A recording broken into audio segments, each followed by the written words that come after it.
Look a week. And this is it too. So we're here every single week, Yeah. and this week we have some lovely guests as well.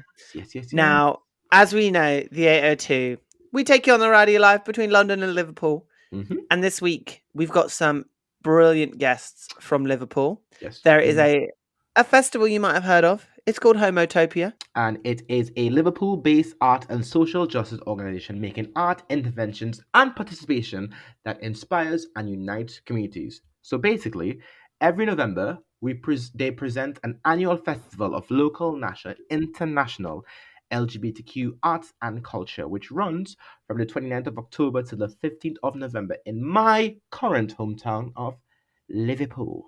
And this week on the 802, we are joined by Char, the festival director, and Alex, the producer of Homotopia. They join us this week to have a lovely chat about all things Homotopia and let you girls know in Liverpool what you should go and see while you've still got the chance.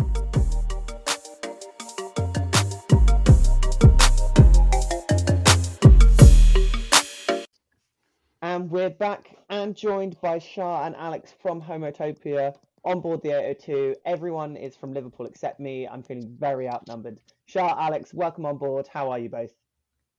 Thanks for having us. I'm great. Yeah, I'm really well, thank you. Thanks for having us on board. No. Well, I was forced to. I was took by. What do? You twist someone's ear? Is that what you do to like a Twist child? their arm. You will have the entire of Liverpool on this podcast. That's it. We are Liverpool's queer scene. Yes. To be fair, Dan, your guests are usually always from London, so it's nice to have a bit of homegrown soil on the podcast. No, I completely agree. Totally agree. I'm loving the Liverpool flavour today. It's great. It's what we love to see. So, guys, you are both from Homotopia. Do you want to let us know, for those who don't, what Homotopia is and what you're going to be up to this year? Sure. Alex, shall I answer that one? Yeah, you go for it. Excellent. Homotopia is the UK's longest running LGBTQIA arts and cultural festival. We're currently in the middle of our 2020 festival, so it's on now through till the 15th of November. Yes, and it is a bit different this year as there is a global pandemic, so everything everything has changed, and we're very online. We tried to COVID proof as much as we could, and a lot of the stuff you'll see is out and about in the city in the nice fresh air where COVID can get you a little bit less than you would be if you were indoors. So yeah. Oh, amazing. Yeah, COVID is fun and changing plans for absolutely everybody this year. So it's great to see that you guys are powering through and still coming through with Homotopia. So what can people expect if they're out and about and they see what's going on? What are we looking for? So around the city, we've got 8 big art installations from queer artists. We're calling it our art crawl. So there's 2 in Liverpool, there's one in the Anglican Cathedral, which you kind of need to go and see before lockdown starts. Yeah. And various other places around the city. You can download a map from our website, or you can just happily stumble across them. And there's also kind of podcasts that accompanies it. Obviously, we're podcast fans, so check it out. And if you can't get to Liverpool, we've actually made a video version on our YouTube channel too. Oh, okay. See, now that's my option because my planned trip to Liverpool had to be cancelled, obviously. I have to admit though, I love that you're just queering up the city, because Liverpool for me has always been like, it's one of those places where I've always felt comfortable in my own sexuality, like most places, but Liverpool for me just has like an aura about it. So it's like, it's nice to see the place just being queered up. It's great. Letting people know. It's nice. So with Homotopia happening and stuff at the moment, how have you guys been how have you guys been like motivating yourself to work through lockdown and to give the people what they want during these awful times? Oh, I don't know. That's a good question. Does anyone know? I would love to be really motivated all the time and tell you that I'm waking up early, baking bread and going for a run all the time. You are, Alex. I am. That's why I was showing off. That's literally what I'm doing. That's such a lockdown one thing to do. Wake up early, make banana bread, have a shower, watch Loose Women, go for a run. It's very lockdown Seriously. 1. Now we have to change it up because it's lockdown 3, is it? Yeah. Lockdown Well, 3. lockdown 2 Lockdown for 2. London, but I think 3 is 3 for coming. Liverpool. Oh God, I know. Well, it is tricky not having that in-person interaction. We work in an industry which is about interaction and about human connection as well when we make shows and we put on work. So it's weird working with artists so remotely all the time. Of course, we have to adapt though. Like, yeah, we just did our best to, and did a round of commissioning initially called Queer Art Always. We gave around 10 grand out to different artists to make all sorts of different exciting projects, from zines to podcasts to online videos. But yeah, we've just kind of tried to keep an eye on the future and tried to constantly predict what was going to happen in November when our festival was. So yeah, We didn't predict this. we didn't predict this. No. No. I think I was just hoping that it would just wake up one morning and be like, yeah, COVID's over, but that bitch is not moving. She's like, let's have a motherfucking Kiki. We're not going anywhere. I cannot cope. So apart from lockdown and everything being all over the place, how do you like for a festival that is very artist and arts based, how do you think like artists of a queer culture, do you think that them being showcased at Homotopia, it's a good feeling because they're giving something positive to a world that's a bit bleak at the moment? Would you say that? I hope so. Yeah, I mean, I think one of the reasons that we have stayed motivated and excited about what we're doing is because we do feel a responsibility to put something interesting and exciting and inspiring out there at the moment, in particular, and something that kind of transports you away from all the crap that's just going on in every day. So I think all of the artists in this year's festival will be very, very aware of that, and they'll also be feeling a lot of pressure from not really having got to do much work this year. Yeah, yeah, yeah. You know, that the arts has been really badly hit by the pandemic. And I don't think so, but I pretty much none of the content in the festival is about COVID itself. Oh, So No. you're going amazing. to a kind of COVID-free zone. Hallelujah. Yeah. So it's We're kind of not like making. escapism at the same time. Yeah, it's a joyful festival. This is about celebration. It's about showing you're working, and it's about standing up and being counted. But it's also about celebrating our community, really, and all coming together. So the audio works that we have on the podcast reimagine parts of the city through a queer lens. We have queer writers talking about their experiences of breaking up with someone outside Jupiter's in Earlby Street, Yeah, oh my to God. a queer fantasy story tale happening in the St. James's Gardens. Yeah. You know, so these are celebrations and reflections on our identity, not necessarily all about this is how COVID has affected us, which I always feel we should wait a bit before we reflect on Yeah, that. yeah, defo. I think because we're not even sure it yet. So the worst thing is coming to a place and you're like, or looking at a broadcast, think to yourself, "Oh my God, here we are again talking about COVID." So yeah, so it's good and it's nice because I feel as queer people of the queer community, I feel like we depend a lot on our family, especially not like our blood related, but our queer family to keep us motivated. So I feel like Homotopia and events like these really makes us feel at one, even though we're not as one at the moment. You know what I mean? Me, how I see it is like I feel like it's good that events like this are happening during this time because it gives our community something to feel proud of and be a part of, even though we can't physically be together. So it's nice. Shah, this is a question for you because the listeners will see in a picture that we posted. You once met John Waters, That's right. who, as a director, as an artist himself, is so interestingly odd and kind of a bit dirty and gross and not like scared to get in that, which for me I relate to on a deeply personal level of being dirty and gross. So this is just me asking, how was meeting John Waters, and what did you get from that? Do you know what? Obviously, John Waters does have that reputation of being like the the Pope of Trash, I think they call him. But he was an absolute professional and a total gent. and from the start of his visit to the end, he was a joy to work with. Really generous and super professional. So yeah, it was a great experience. And has that been one of your highlights of being involved in Homotopia? If you've got a few like key standout moments from the entire time the festival's been running that have really sort of landed with you and kept you going, what would you say they would be?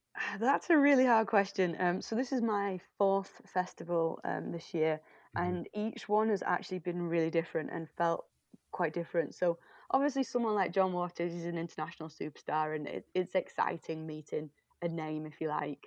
But this year, like most of the artists we're working with are local, and in a way, I'm just as excited about that because we call it our homegrown talent, and Oh, it's I like love Love that. it. I love that. we have a program that is for local artists who are kind of emerging onto the scene, and I'm just really proud of everything that they're putting out into the world too. So I don't think I could pick sort of a moment because they all vary so much, and Yeah. every year is different, and every artist is different. But we always program stuff that just makes me feel really excited and proud. Oh, it's like a little baby. I love it. I love hearing both your passions into this festival. It's nice because it means you're so proud of what it is and how you worked. Because I can only bet you have worked your butts off to make sure this has worked quite well, especially during these times.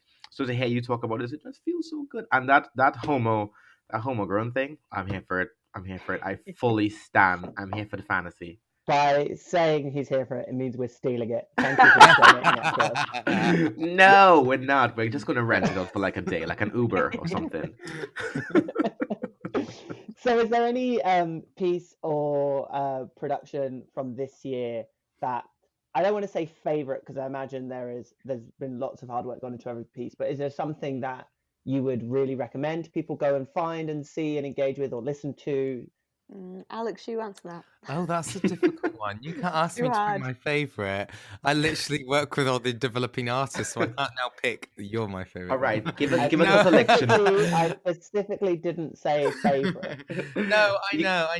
I think the easiest thing to engage with is going out with a map of the arc crawl, so you can get that very easily online. You can get it on. It goes onto.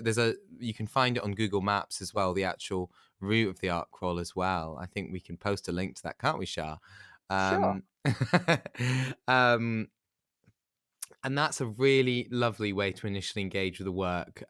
Searching for the podcast Homotopia online, just on your normal podcast provider, the word Homotopia, it will come up, and then listening to it as you go around. I think that's a very nice way of enjoying the festival. I've actually found, if I'm dead honest, I think my not favourite but really loved project is the part of the podcast that we call The Walk, which are those tales that Alex was talking about earlier. Yeah. We've never done anything like this at Homotopia, and we probably wouldn't have had it not been that we're living through a global pandemic. Can't even say the word. But the stories there are so brilliant, and I just feel so unbelievably proud of that project and the artists that are involved in it.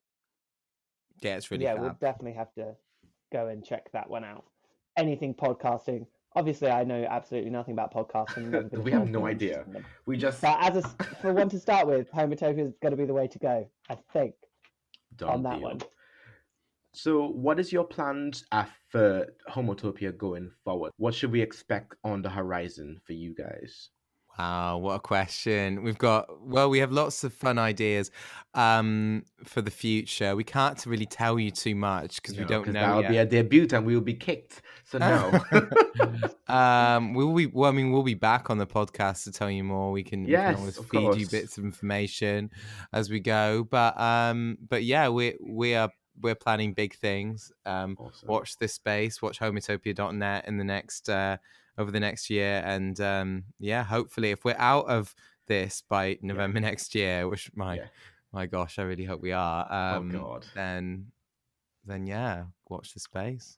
That's a nothing answer. I'm so sorry. That's a nothing answer. That's a nothing answer. I do have a question for you, Shah.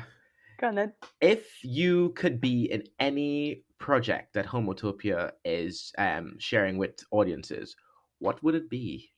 if I could be in it. Yeah, if you could be in like any project, like a film, and Ooh, you tell us, give us. crikey. Ooh, now I'm making your Goodness brain me, work. that is a tricky question.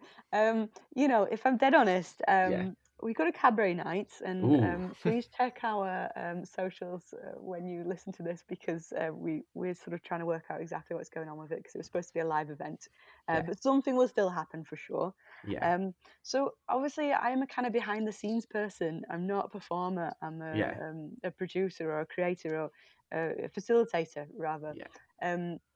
I would love to be able to do a turn on a cabaret night. Oh my God. It's not my skill set at all, but Yeah. that's a little dream. I'd love to get up on a stage and do something wacky and make the crowds laugh. Do you know what, Dan and Alex? I feel like Shai's gonna turn on. She's gonna be like, I am Catherine Zeta-Jones, and this is me in my Chicago getup, bitches. Eat it up. I could see it. I could see it happening now. Defo. Let's make it happen. I'll make your dreams come true, Char. Let's put you on the Oh. stage. Oh, wow. Oh, perfect. So yeah, what about you, Alex? What production would you like to be a part of if you could, if you wasn't working alongside the projects? Oh, well, I've done a bit of performing in my time, but I definitely Ooh. I've done a bit of kind of directing of the youth theatre and everything. So I suppose that I'd do something a bit different. I'd love to always get more involved in creating something in the visual arts sphere. So in a Yeah. gallery or something, maybe some sort of installation or something Yeah. like that. I don't know. Again, I am a producer. I'm not really it's not really my first go-to to be Yeah. an out-and-out creative in that way. But yeah, something like that is a kind of an immersive gallery experience, maybe. Yeah. Well, I mean, hey, Oh my God. it can Oh happen. no, Nick. What? We forgot something very important. What's that? Guys, when you come on the 802, we do this for every guest. We provide complimentary peanuts because if you don't know, the 802 is a coach service, conversations that happen on a coach between Liverpool and London. And on our coach, we provide complimentary peanuts. And did either of you receive your complimentary peanuts? No. Oh no, I didn't. Oh, well, there's only one person to blame, and that's the person in London, because we are nice up north and we think about our people. So, Dan, that's your fault. I'm so sorry. And every week they don't seem to arrive. I'm going to talk to our supplier. I I'm going to know. get that job in. Before we let you guys go, there's a few things I just want to know because I'm not a Liverpool native. I've been a few times. I found it lovely, except how long it takes to get from the station to Nick's house a lot of the time. Not anymore. I moved. Yeah. So I would just wanted to know, if I'm new to Liverpool, which I'm assuming that you both live in and love as a city, and I want to get my first cocktail in the city, where should I go? Whoa. Okay. I'm the wrong person to answer that because I'm very boring and don't really drink. But if I could just recommend a bar that I love, there's a bar called Hobo Kiosk on Jamaica Street, which is in the Baltic Triangle. I'm And not it's seeing just a cute little place that's full of really quirky antiques and comic books. And it's kind of queer. I'm pretty sure the woman that runs it is queer. I don't know if she definitely is, but she's got a queerness about her. She's very cool. Yeah. And it's just a cool place. Don't know if they do cocktails, but they do nice beer. Oh, love it. Hobo Kiosk. I'm writing it down, adding it to the list. Alex must have a cocktail for you. Oh, I was just racking my brains. I can't really think.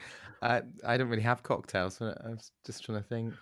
Well, the last time Dan was here, I took him to the postie. For a cocktail? Yes. Well, Did they just for even drinks, know? just for cheap drinks, because the postie's that one place that everyone seems to go. I've realized this. So the postie, if I'm remembering right, is the little pub that's basically like downstairs is just like a pub for older men, and then Yes. upstairs it's the tiny little gay space. Yes, correct. With okay, yes, I remember. Oh remember yeah, I being know that place. Yeah, I do know what that is now. The postie. Oh yeah, yeah. I remember it being an incredibly surreal experience walking through what you think is just like a standard British, like full of like your old pub guys pub, going upstairs and just seeing like, oh, it's queer up here. Like I liked it. It kind of took me back to like hiding up in the attic, sort of like it being sort of the under the radar queer spaces. Yeah, Which I'd that's go definitely again. what they're going for. Yeah. 100%. But old comic books is definitely a thing that I want to go see. So Hobo Kiosk, look out for me next time I can come up Done to deal. Liverpool. Done Guys, it has been fantastic having you on and hearing about Homotopia and all of the amazing artwork and installations and podcasts that people can look forward to and engage with now. Before you go, can you just remind everyone where we can find all the information about Homotopia if anyone's interested in going and getting their life to some good queer Liverpool art? Yeah, definitely. Just head to homotopia.net. We're on Instagram and Twitter as Homotopia Fest, and we're also on Facebook. Char and Alex, it has been an absolute pleasure being on the 802 podcast. We look forward to everything Homotopia Festival has to offer this year and beyond, and we hope to. I will personally make sure I get to get out before lockdown begins on Thursday. So I'll keep an eye out if I see like a name tag. I'll be like, I know who you are. So just look up for the short little mixed race kid walking around looking hungry, most likely to me. But yeah, thank you so much for attending our little podcast, and we hope to see you soon. And if you want to come back at any time, the floor is yours, but please bring your own peanuts next time. We will. Thanks so much. Sound. Thank Thanks for you. coming. See you guys soon. Thanks. Bye-bye. Bye. Bye. Thank you, Char and Alex from Homotopia, for joining us on this week's episode of The 82. Guys, if you're in Liverpool, do try and check them out. Everything is outside, so you should be able to go see it. If you're not in Liverpool, you can go to homotopia.net and see how you can get involved with the festival online. Yes, and if you really fancy listening to their podcast, well, you can find their Homotopia podcast on wherever you can find your podcast online. So there you go. It's been another week of the 802. I'm very glad to have Dan back. I have missed him. Hi. Sadly, I did.